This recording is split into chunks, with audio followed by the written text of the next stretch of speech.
हमारे एक बहुत बड़े लिबरल इंटेलेक्चुअल हैं जिनकी पाकिस्तान में कुछ लिबरल्स हैं बड़ी तारीफें भी करते हैं, शायद इस वजह से क्योंकि वो कभी शराब के नशे में टुन हो के मौलवियों को गालियां गुलियां बक देते हैं। पाकिस्तान के सबसे बड़े दानिश्वर ज्ञानी हसन निसार से ये आम पाकिस्तानी की सोच है। तो ये मौसूफ है मुनाफिक हसन निसार साहब। हाँ, ये गौतम बुद्ध का ये कॉन्सेप्ट है हमारे यहाँ ना कि ये वो बुत और फलाना, ये मकाना बात है। आप पूजा करो तो फिर वो बुत बनता है। मेरे लिए खिलौने हैं, डेकोरेशन पीसेस हैं। ये वो लोग हैं जिनके रिलीजियस सेंटिमेंट्स बड़े इंपॉर्टेंट होते हैं। मतलब आप दुनिया में ऐसी एक मूर्ख कौम कोई मुझे दिखा दें लाके जो अपने डीएनए से नफरत करते हो। आज पर मैं भी रिक्वेस्ट भी करूंगी कि मैं वापस जाऊंगी और ना मुझे भेजा भी जाए। मैं यहाँ बहुत हम कोर्ट मैरिज कर लेंगे और मैं हिंदू धर्म स्वीकार कर चुकी हूँ। बाकी जो भी है वो भी करके पूरी तरह से हिंदू बन जाऊंगी। अगर बच्चे उनके पास जाना चाहते हैं तो मना नहीं करती। मेरा लड़का बड़ा है, वो पास नहीं जाए, कभी कभी उन्होंने प्यार दिया ही नहीं उनको। आप अटके पड़े हैं कि हमने तो भाई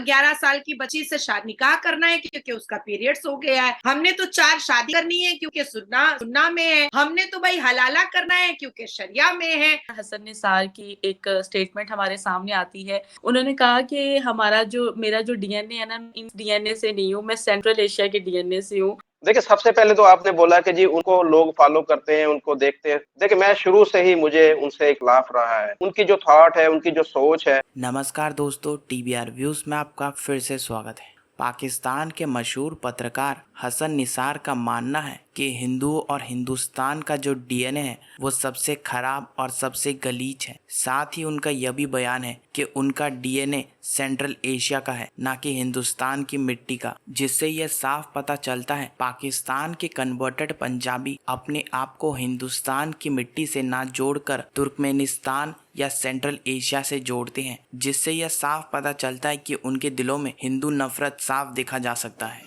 जबकि सच्चाई तो यह है कि हिंदुओं का डीएनए पूरी दुनिया में सबसे अच्छा है। तो आइए देखते हैं इस पर पाकिस्तानी मीडिया का क्या कहना है।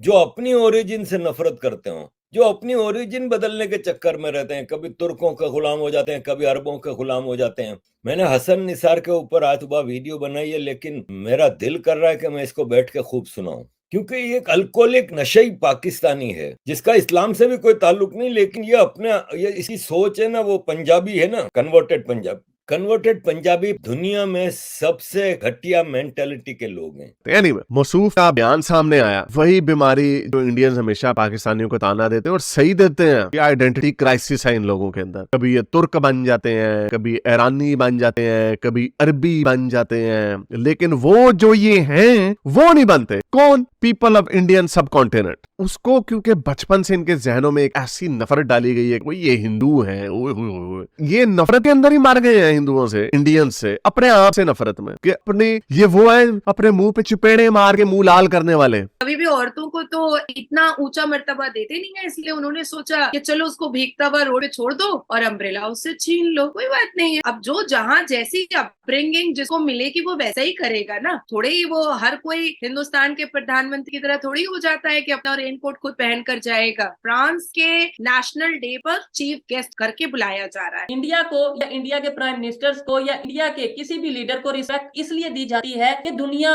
बड़ी मार्केट के साथ, बड़ी आबादी वाले कंट्री के साथ रिलेशन बेहतर करके ट्रेड करना चाहती है। अदरवाइज कोई ऐसा इशू नहीं है। पाकिस्तान जगह जाकर के कटोरा फैलाने की जो फितरत और नेचर है तो हिंदुस्तान की है नहीं।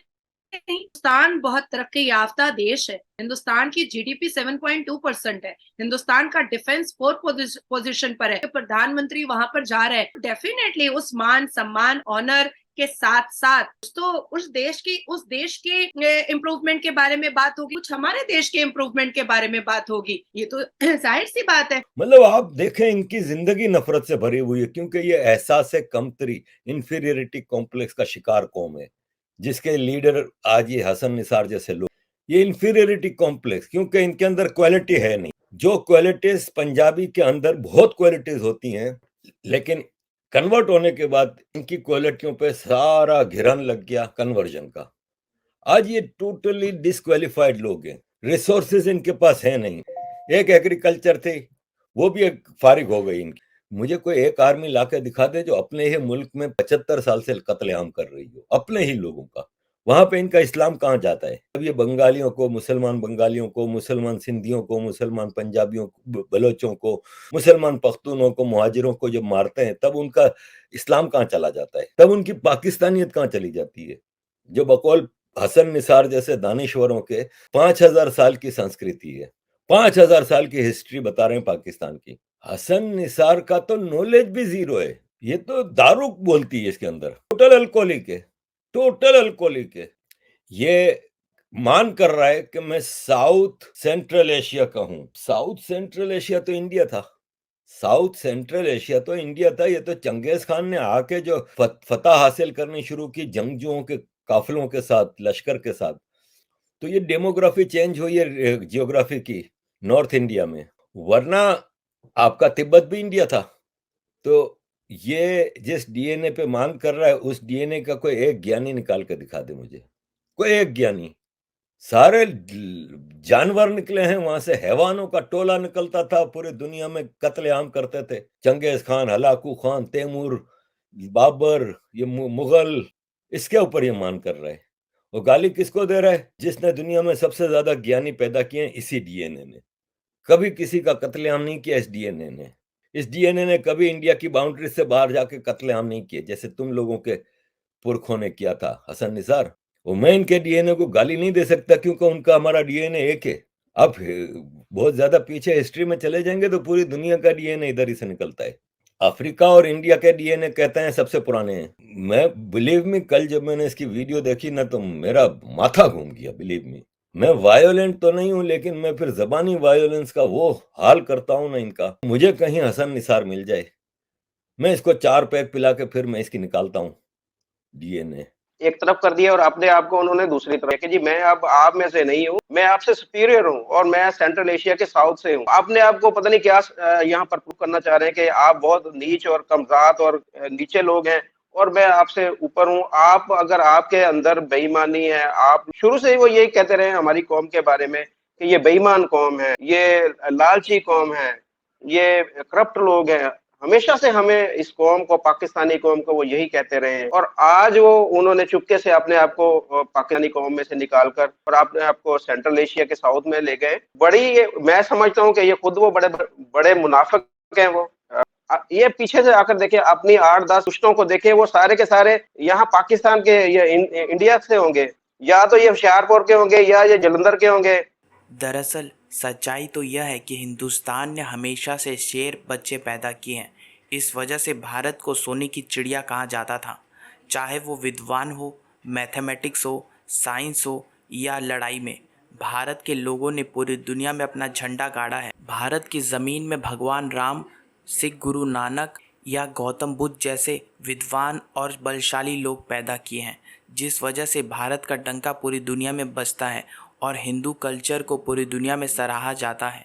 जबकि पाकिस्तान के कन्वर्टेड पंजाबी अपने आप को अरब या तुर्क से जोड़ते हैं क्योंकि उनको शर्म आती है कि तलवार की ज़ोर पर उन्होंने अपना धर्म परिवर्तन कर दिया था और आज वो इस्लाम का प्रचार करने में लगे हैं और अपने आप को सच्चा मुसलमान कहते हैं, लेकिन उनके बाप दादा हिंदू ही थे।